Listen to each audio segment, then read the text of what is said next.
आमिर साहब, क्या सिचुएशन कहां तक पहुंच गई कि बिलाखिर हुकूमत रियासत सब ने फैसला कर लिया कि टीएलपी पे पाबंदी और अब की दफा पक्की पाबंदी?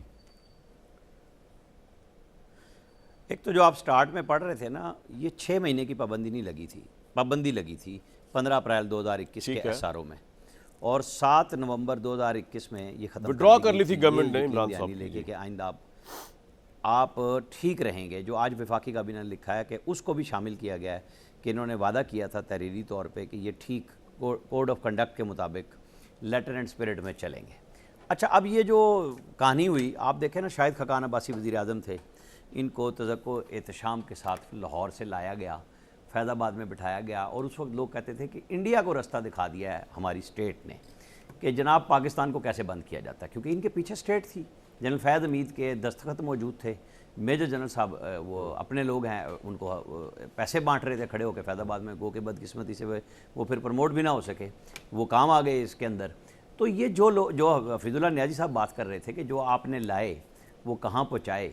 मैं उस मीटिंग में मौजूद था, एक बड़ी यहीं पे जहाँ मेरा दफ्तर है वहीं पे उनके हेडक्वार्टर में मीटिंग थी और बुलाया गया था। उसमें सारे मीडिया ओनर्स भी थे कि ये जो वज़ीराबाद आके बैठ गए, और उस वक्त भी मुरीद के में मुझे गालिबन याद पड़ रहा है 7 पुलिस वाले शहीद हुए थे।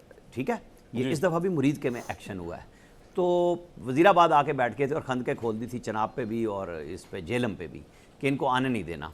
और फिर ये मतलब ये कहानियाँ चलती रहीं, पहले पीटीआई के दौर में, फिर पीटीआई ने इनको भुगता, इनको फारिग किया, फिर वापस लाए, और फिर उससे पहले ये तजर्बे हुए थे, फिर बीच में भी ये धमकियाँ देते रहे। जब देखे ना इशू क्या उठाया है, मतलब ये वो जो लफ्ज़ किसी ने भी कहा कि चाबी वाले खिलौने, अल्लाह के बंदो नाम लेते हो रसूल अकरम सल्लल्लाहु अलैहि वसल्लम का, और काम क्या करते हो, तशद्दुद किस चीज़ का।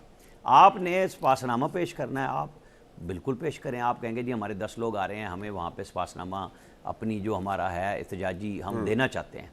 ये जो सड़कें बंद करने वाला ड्रामा शुरू करा के लोगों को रसूल अकरम सल्लल्लाहु अलैहि वसल्लम के नाम पे आप कैसे तशद्दुद में ले जा सकते हैं।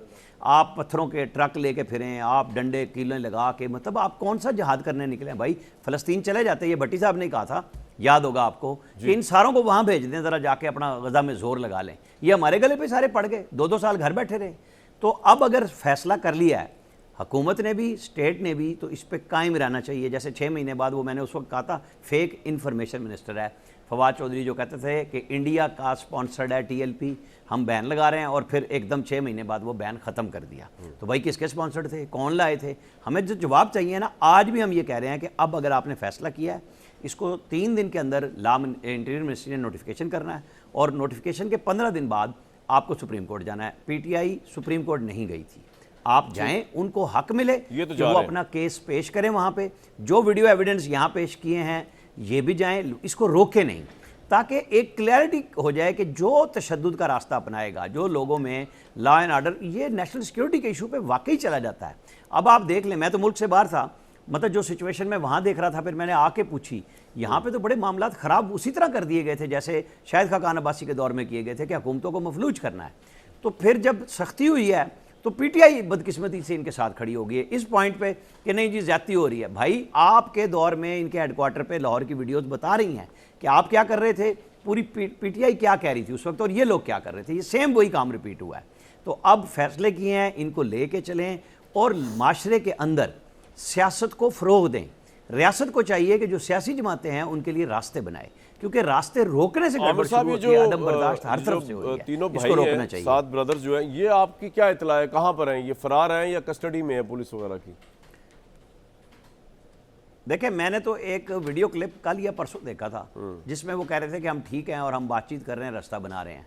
तो बातचीत के बाद नतीजा तो ये निकला कि बहुत सारे लोग तो मोहसिन नकवी को ही इल्ज़ाम दे रहे थे कि जी वो इनके जो फ़िक्री तौर पे रहनुमा लोग हैं, मुफ्ती मुनीब वगैरह, उनके साथ मिलके कोई पंजाब गवर्नमेंट के ख़िलाफ़ जा रहे हैं। आज उन्होंने ही समरी पेश की और मुत्तफ़िका तौर पे पंजाब गवर्नमेंट वाले फ़ैसले को कैबिनेट ने अप्रूव किया। लिहाजा वो बात तो गलत हो गई कि वो अब कहाँ हैं, उनको राह रास्त पे आना चाहिए।